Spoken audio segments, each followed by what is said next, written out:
povo naquele território que são severas e mesmo que amanhã pudéssemos ter uma situação ideal em que realmente se constituísse, eu não sei se será ideal, mas pronto, que se constituísse um Estado palestiniano, com uma autoridade palestiniana, com a relação dos colmados, etc. Essas marcas irão perdurar por gerações, como perdurarão as marcas das pessoas que fundaram Israel. E como é que os editores, etc., poderão, eu acho que continuando a publicar livros sobre o tema. Sei que a Antigua vai continuar a fazer, e há livros que estão a ser preparados relativamente ao tema, que sairão para o ano. E sei que outras editoras também vão continuar a fazer, e livros vão continuar a ser escritos, até porque uma das coisas que, por exemplo, o Elis Outraverso fala no livro é que um dia terá de ser feita esta história. Não sei exatamente quando é que isso será feito, mas seguramente no rescaldo de tudo aquilo que se passou, essa história terá de ser feita, e haverá provavelmente várias versões, várias perspectivas, etc. Mas acho importante que isto continue a ser falado, porque efetivamente o que nós assistimos e continuamos a existir, e espero que entretanto haja um travão, é um genocídio, e tem de haver consequências em relação a isso, como houve noutras situações. Não é que agora as pessoas que estão no governo israelita passam a ser santos porque efetivamente poderão dizer aos militares para deixarem de bombardear aquele povo.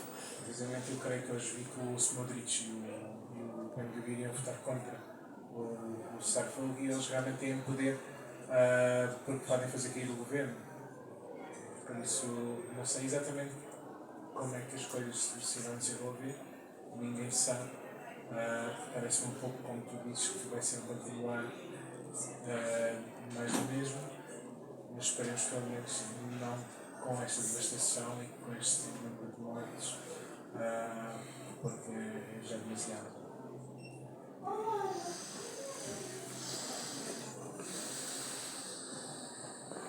Pois,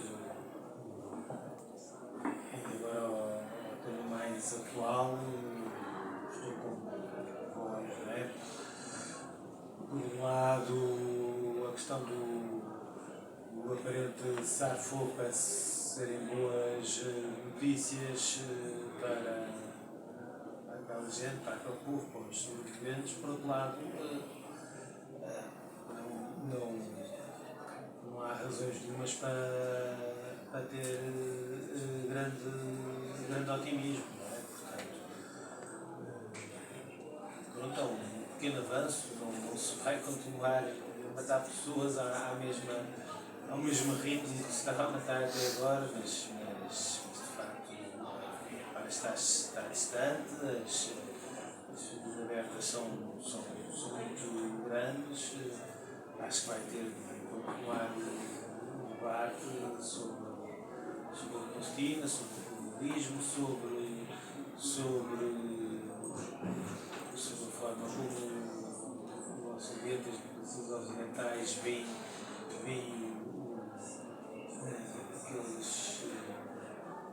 aqueles problemas, sobre os temas da guerra, sobre os temas da paz. Portanto,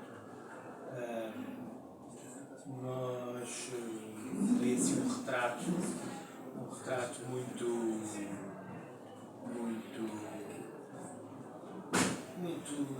amador, no fundo, do que era a nossa estrutura em termos de editora, de papel e por aí fora. Temos estado a dar alguns passos no sentido de nos tornarmos uma editora. Agora já temos um editor e tudo, Ricardo Andoni, no sentido de darmos nos tornarmos uma editora mais que publique sobretudo temas de ensaio mais políticos, gráficos e por aí fora, editora mais especializada.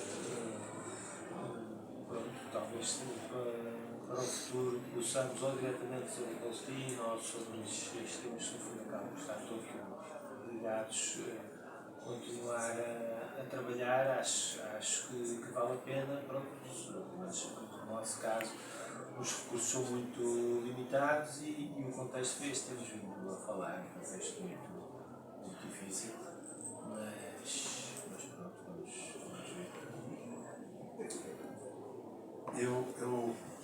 Nós no Uncommon Ground continuamos, apesar de neste momento não estarmos numa fase em que podemos ter grandes projetos, porque falhamos no concurso de. Não fomos nós que falhámos, foi a DGERT, falhou em relação a nós, o concurso dos apoios bienais. Mas estamos em conversações com várias instituições, aqui em Lisboa e não só, para fazer exposições com artistas sobre a questão israelo-palestina, não é? Porque esta é a questão que nos interessa, e não há uma diferença. Sim, pode haver um ou outro artista que escolhemos que dá ali um olhar, possa ter uma relação mais direta com o que está a passar ou o que se vai passar, mas para nós o livro do Enzo Traversa, soube que o livro ia ser publicado pela Enigma, que escreveu o Enzo Traversa a pedir se os direitos estariam disponíveis para Portugal. O João Sá não queria escrever porque o livro já tinha saído. Há um outro livro muito bom que saiu neste primeiro aniversário do 7 de outubro, foi do Didier Fassin, que é um autor francês, mas ele saiu também na Verso, uns livrinhos. Não em Portugal. Portanto, saiu em inglês nos livrinhos com a parte de baixo vermelha, a parte de cima preta, eles têm todas esse design.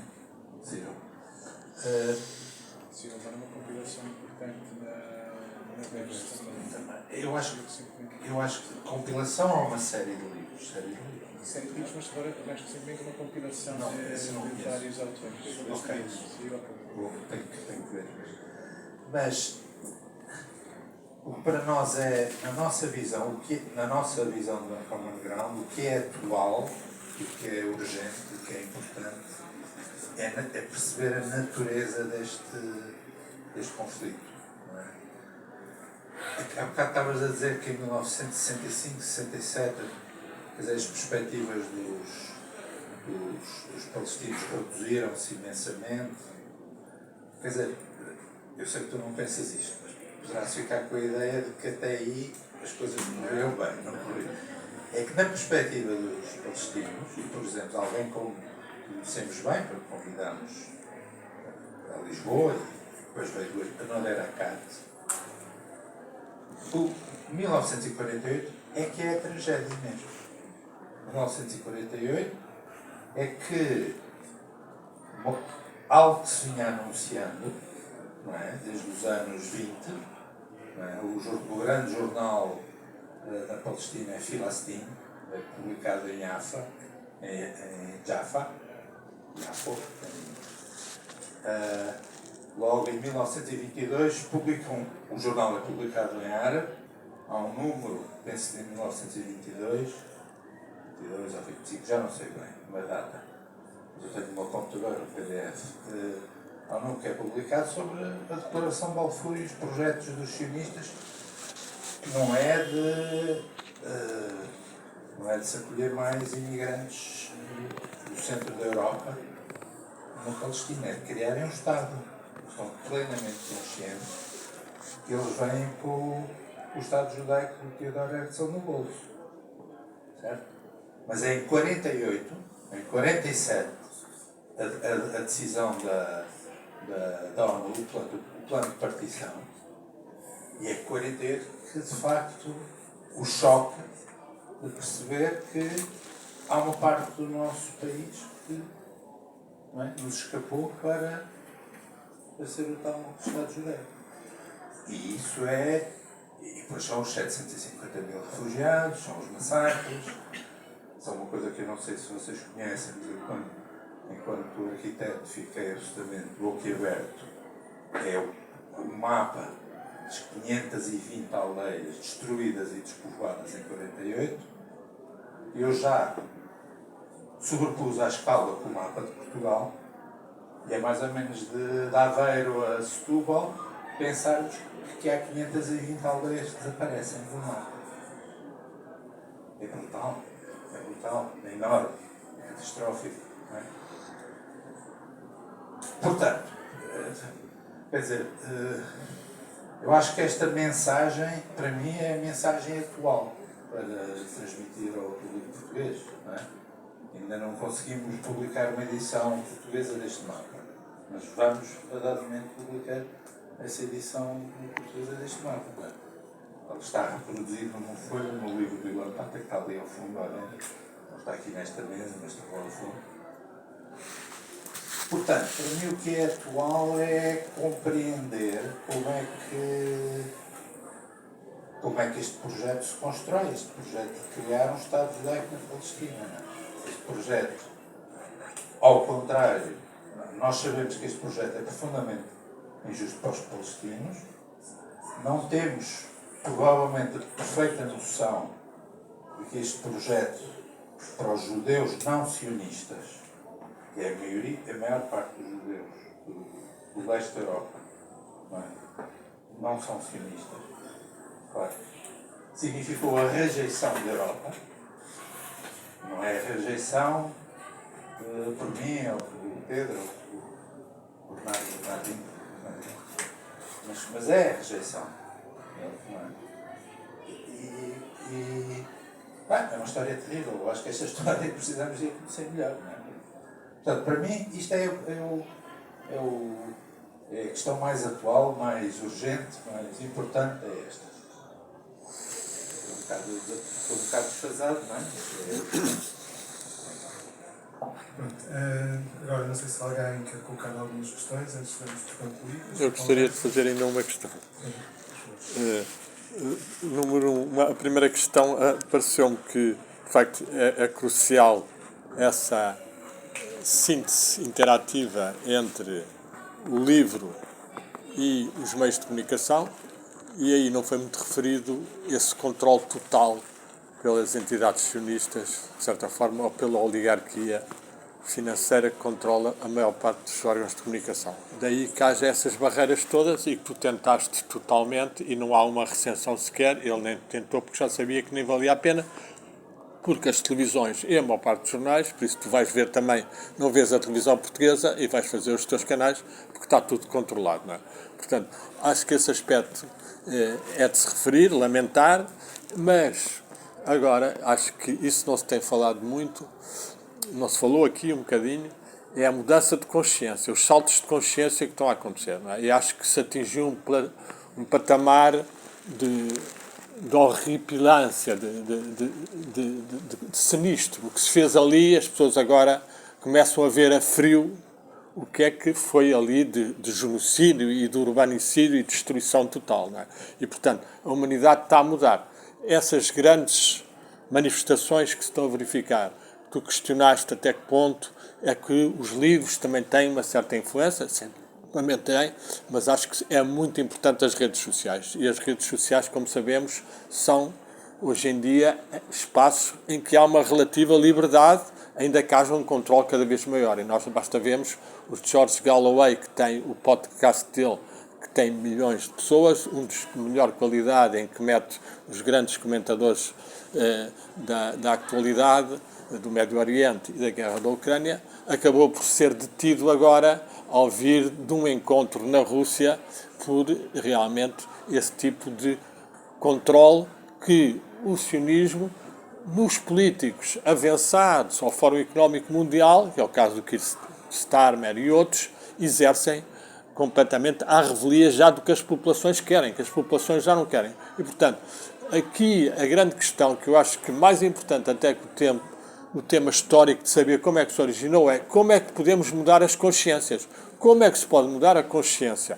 Primeiro, dos fanáticos, dos colonos e companhia, que estão ali a destruir as águas e as comidas e a ver as crianças a morrerem à fome. Como é que se consegue alterar esse tipo de consciência? E como é que, neste público português, que é completamente manipulado, não é?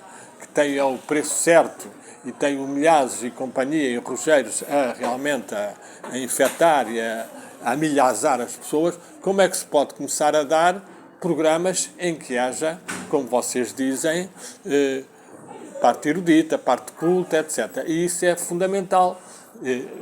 Eu até me interroguei, será que a tua não teres recebido o teu apoio para o teu projeto editorial corresponde já a uma política ainda mais sionista do PSD em relação ao que estava anteriormente? Nós podemos, pronto, ainda bem que não. Mas há que considerar isso e, portanto, acho que esse aspecto de conseguirmos interagir com as pessoas de forma a que elas tragam ao de cima o aspecto humano, o humanismo antigo, o aspecto da convivência das religiões. O Mediterrâneo era uma civilização convivial, não é? Os judeus, os árabes e os cristãos conviviam, não é? Portanto, como é que se pode fazer renascer isso? É que eu acho que é o grande desafio, não é? E, portanto, é bom que, se calhar, este conflito amaine um bocado e se possam criar pontos de, realmente, de difusão de uma energia mais racional e de mais amor e de mais fraternidade, que de facto a evolução da humanidade, da multipolaridade tão defendida pelo Putin, pelo Xi, pelos outros povos, é fundamental para controlar este tipo de movimentos. Obrigado. Uma pergunta, mas fiquei Foi uma pergunta e intervenção um bocadinho, um acrescento. Eu queria também só dar uma nota, talvez positiva, para editores, que eu vivo em Berlim, ou vivia em Berlim até há pouco tempo, e durante o início das manifestações muitas coisas eram proibidas, frases eram proibidas, e as pessoas saíam com cartazes que depois a polícia intervia e obrigava as pessoas a tirar os cartazes porque aquilo que estava escrito podia ser visto como, não sei o quê. Então uma técnica que foi usada havia pessoas que levavam os livros, as capas dos livros, a Guerra dos 100 Anos, contra a Palestina, levavam só assim os livros. E isso ninguém podia dizer, porque senão aí estavam a proibir livros, não é? Isso seria dramático. Então as pessoas manifestavam-se com livros, portanto a edição de livros, mesmo que não os leiam, já é importante pelas capas. E pronto, e muda as pessoas, não muda os comentadores na televisão porque não querem ler, não é porque tenham lido e não querem falar sobre isso, é porque não querem ler aquilo, mas muda as pessoas que fazem manifestações e que depois obrigam eles a pensar que se calhar deviam falar sobre o assunto, porque não podem fingir que não está a acontecer. É uma boa proposta, excelente. Acho que as editoras deviam começar a fornecer uns livrinhos das manifestações a preços mais baratos ou de emprestarem para as pessoas fazerem esse tipo de intervenção fabulosa. Ainda assim, não parece que haja assim um clima de censura em relação a isto. Pode haver algum desinteresse, mas nós temos, por exemplo, o nosso principal jornal que fala constantemente sobre este tema, com diferentes opiniões, é claro, mas o Público, por exemplo, chegou a publicar um artigo sobre poetas palestinianos. A Antiga, na altura, foi contactada diversas vezes para fazer uma entrevista com o Mohamed El-Kurd. E foi o próprio Mohamed El-Kurd que não deu resposta. Estava disposto a dar essa voz ao Mohamed El-Kurd. E continuamos a ter artigos como, por exemplo, aqueles que saíram há pouco tempo, como o do Alexandre Lucas Pereira, do José Gil, que saiu hoje do António Carreiro, que são artigos muito críticos. Eu não vejo isso assim tanto televisão. Mas só nestes últimos anos, neste último ano, é que a consciência está a mudar. Já não podem manter o controle total, nem o bloqueamento, nem podem estar indiferentes. Antigamente era uma franja muito pequena das pessoas que punham em causa, seja a narrativa oficial em relação à Ucrânia, seja a narrativa oficial do Covid e das vacinas, seja a da Palestina, não é? E agora, de facto, a humanidade e o próprio país, de certa forma, que reflete essa humanidade e a desagregação do poder autocrático da Europa e do sionismo e da oligarquia, começam a abrir brechas e os jornais têm que abrir mais, parece-me, é claro, mas também não sou não tenho um lado estatístico, nem de... Não concordas, pronto.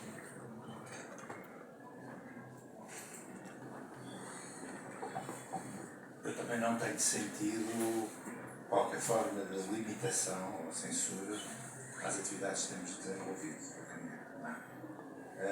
Mas não recebeste nenhuma resposta. Sim, mas Os jornais têm a obrigação de fazerem. Teriam, antigamente tinham. Há um episódio curioso, mas que eu não atribuo à censura. Foi quando convidámos o Shlomo Sander, fizemos um comunicado de imprensa, enviámos os livros para os jornalistas e, de facto, o público, António Ferreira, interessou-se por fazer uma entrevista ao Shlomo Sander. 3 ou 4 dias antes dessa entrevista, o António Ferreira contacta-nos: olha, peço desculpa porque há uma outra jornalista no público, Teresa Sousa, que já estava contactada por outro editor que era a Ziggurat, não é? Tinha um outro livro, que era a história do socialismo, não é? E ela vai fazer isso e, portanto, eu lamento não vou poder fazer essa entrevista. Ora, a Teresa Sousa cobriu o livro Breve História do Socialismo da esquerda, breve História da esquerda, e ignorou olimpicamente os livros que lhe enviámos para casa. Fui ao pé naquela rua que está para o lado do Rato, do Express Mail, estávamos há poucos dias. Agora, eu atribuo isto de facto às posições políticas da Teresa Sousa, não é? Mas não atribuo isto a uma censura. Não, pode dizer uma censura, ou uma corrupção, ou uma influência, ou o que é conveniente, o que é que não é conveniente, todo esse tipo de coisas. Teve uma entrevista muito boa Na RTP, pronto. de meia hora. Sim, graças a Deus ainda vai havendo qualquer coisa, senão, Portanto, onde é que vai o 25 de Abril, não é? Onde é que iria o 25 de Abril? Eu sigo o raciocínio do Pedro, não é? De facto, não sinto que haja uma espécie de, não sei, de campanha organizada para silenciar estas vozes ou para os editores fazerem isto ou aquilo. Na relação com os museus, com as galerias, na produção de exposições, percebe-se que há sempre uma relutância em pensar na programação de uma exposição com artistas palestinos. Isso não é questão de saber se não há também um israelita que temos que ter na programação.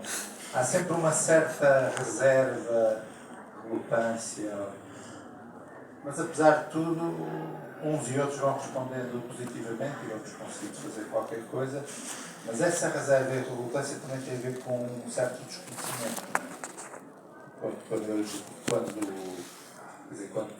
Quando chegamos depois de enviar cartas e e-mails, não respostas, ficar ali à espera, chegamos à fala diretamente, explica-se, ouçam. O tema da Palestina é um tema da arte contemporânea, tanto quanto o colonial, o feminismo. Portanto, quer dizer, se as instituições querem ter uma voz representativa relativamente às grandes temáticas da arte contemporânea, não podem evitá-lo, não é? E, quer dizer, também enviamos os livros, etc. E lá conseguimos. Lá conseguindo qualquer coisinha. Sim, eles lá enviamos um PDF onde temos o currículo ilustrado, as conferências que já organizamos, os artistas que já programamos, eles percebem que as coisas são feitas com certo profissionalismo. Aliás, nós não programamos artistas palestinianos em função da sua posição política. Não é esse o critério. O critério é a pertinência daquela voz artística. E nem todos os palestinianos são terroristas, não é? Hoje em dia já se está a chegar a essa conclusão. O critério nem sequer. Quer dizer, um artista intervém sempre no domínio do sensível, não é? Quer dizer, se ele é a favor de um Estado, dois Estados, se aceita ser programado junto com israelitas ou não, se acha isto ou aquilo da política, não é esse o critério, não é? Portanto, quer dizer, sei lá, Larissa Sansur tem neste momento uma retrospectiva absolutamente extraordinária e monumental na Dinamarca. No ano passado vi uma exposição magnífica em Helsinki. É uma artista que poderia ter uma antologia no CCB, quer dizer, independentemente de ser palestina ou de. Aliás, ela é dinamarquesa, é palestina, não é? Portanto, não é essa. Há de facto uma certa dificuldade dos diretores artísticos em encararem a possibilidade de programar uma. Mas tem a ver com uma certa. Pronto. Um certo desconhecimento.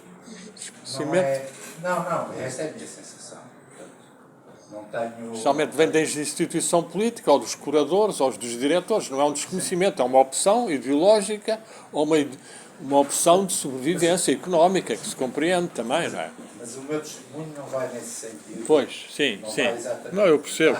Tá. Porque apesar de tudo foi possível fazermos uma mega exposição Muita coisa, boa. em Guimarães, no Centro de Arte José Guimarães. Estão outras coisas a ser faladas. Portanto, Sim, porque há grandes bons curadores, há gente muito boa, com consciência, não é? E a falta do apoio da DG Artes são aquelas questões do custo. Pronto. Está Isso aí é tudo fatal. traduzido numa reclamação que tem 55 páginas. Foi agora que acabou de ser esta semana enviada para